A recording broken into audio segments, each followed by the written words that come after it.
Rise and shine. It's butt kicking time.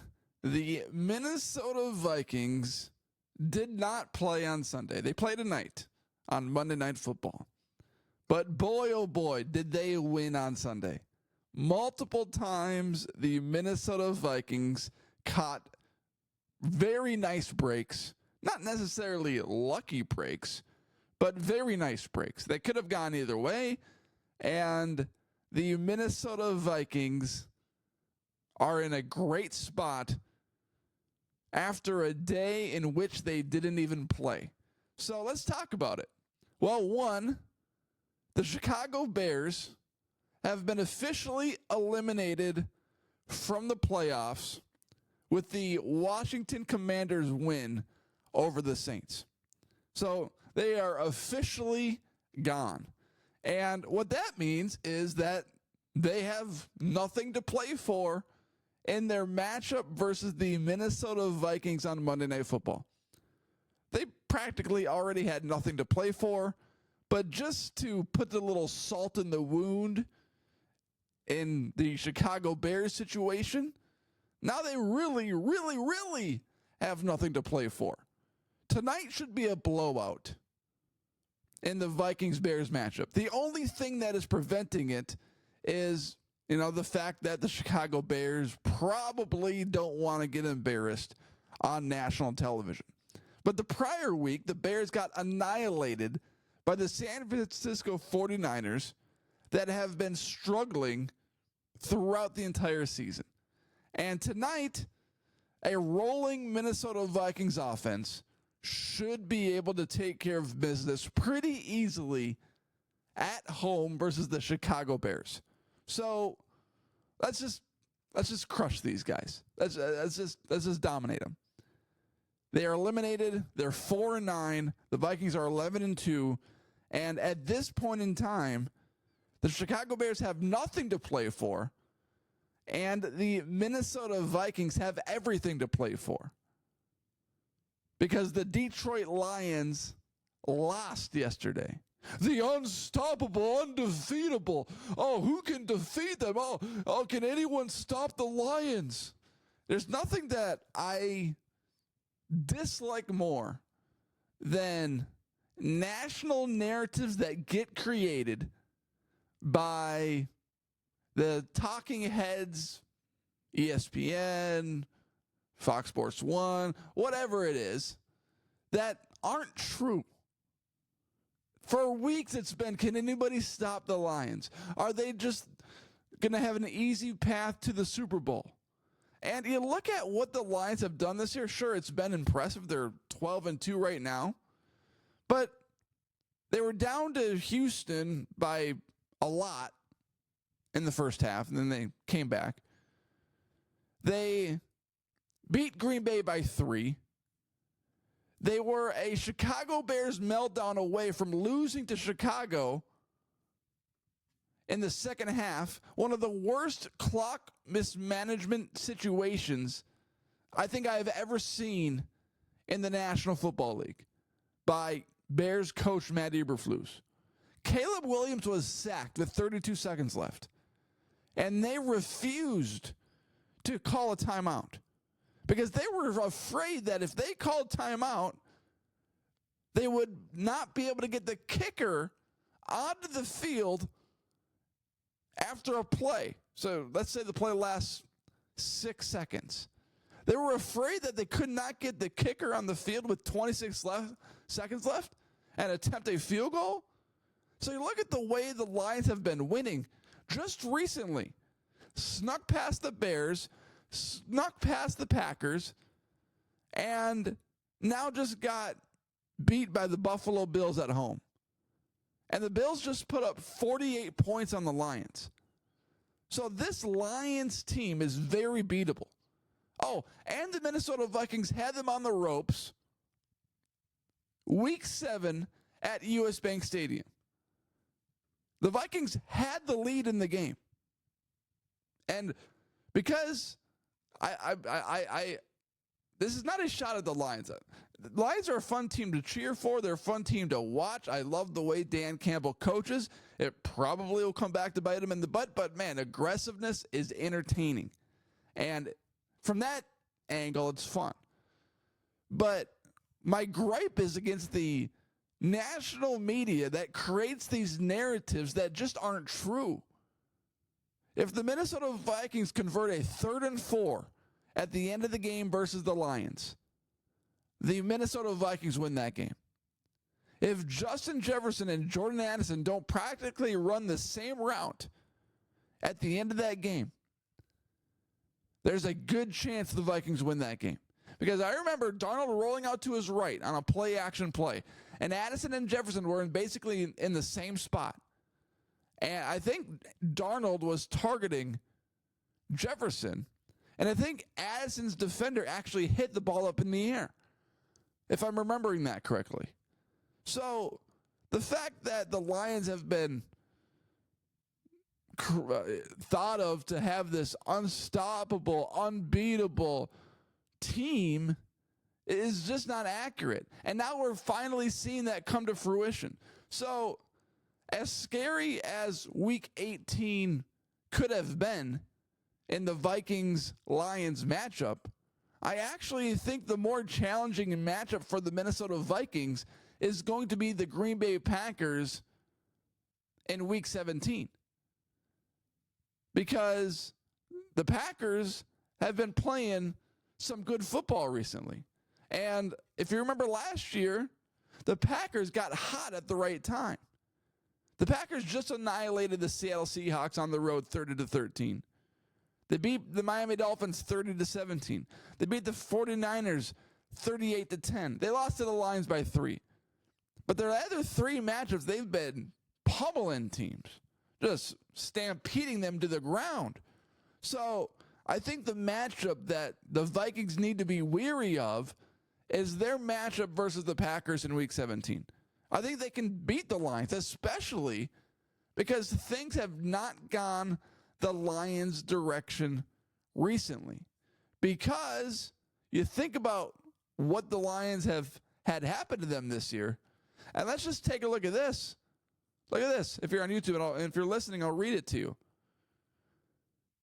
The Lions cornerback Carlton Davis, defensive lineman Aleem McNeil are feared to have suffered season-ending injuries against the Bills, head coach Dan Campbell has said.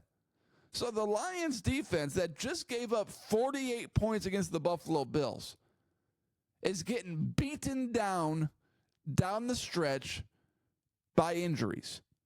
So that opens the door for the Minnesota Vikings to win the NFC North and capture the number 1 seed in the NFL. It's awesome. And what's so cool about it is that, the discussion has happened. Oh, who would be the number 1 seed? Would it be the Eagles because they have the same record as the Vikings, or would it be the Vikings? Like, who's going to be the benefactor of the strength of schedule down the stretch? Who really knows? Well, someone found out. And it says, for those asking about the Eagles, if both Minnesota and Philadelphia win out, Minnesota wins the tiebreaker due to strength of victory. So, what is so exciting about the Vikings down the stretch is that they control their own destiny. They went from a team that was favored to win 6.5 games on DraftKings to a team that now controls their own destiny and could have the number 1 overall seed entering the playoffs with a bye week. And the Minnesota Vikings have remained relatively healthy throughout the year, which is a lucky thing. I mean, the fact that the Lions have so many defensive injuries is very unlucky. And, sometimes you get the break of injuries and sometimes you don't. So it's just been a remarkable season.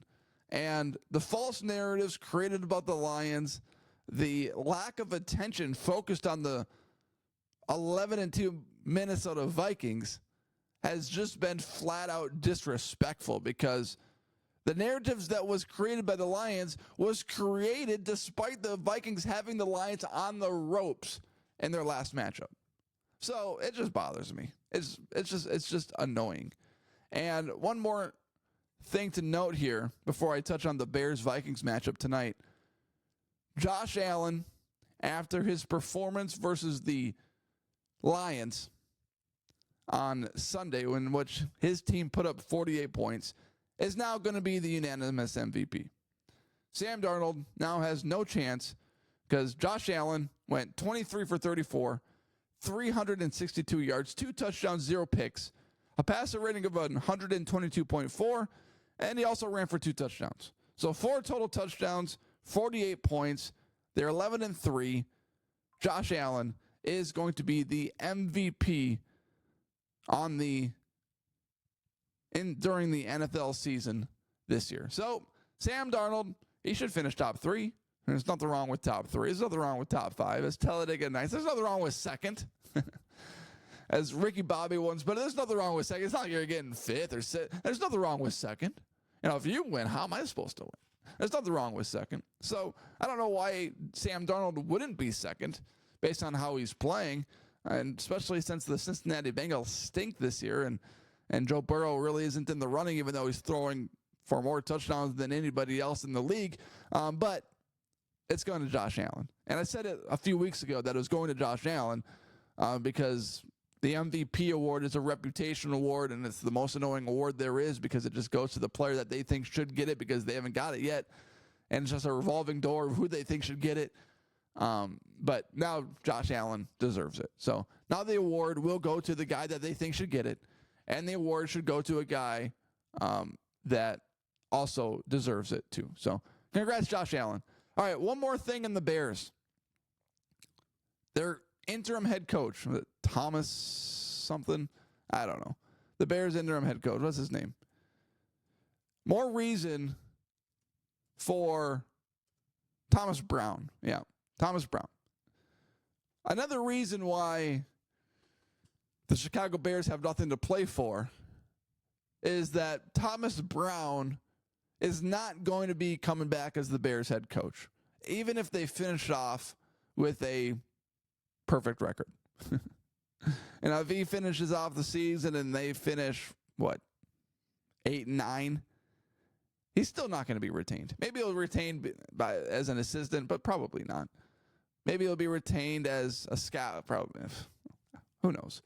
But it's not like this guy is fighting for an head coaching opportunity with the Chicago Bears. It's not like he's trying to put games together where he impresses the front office from the Chicago Bears and says, you know what, look at this.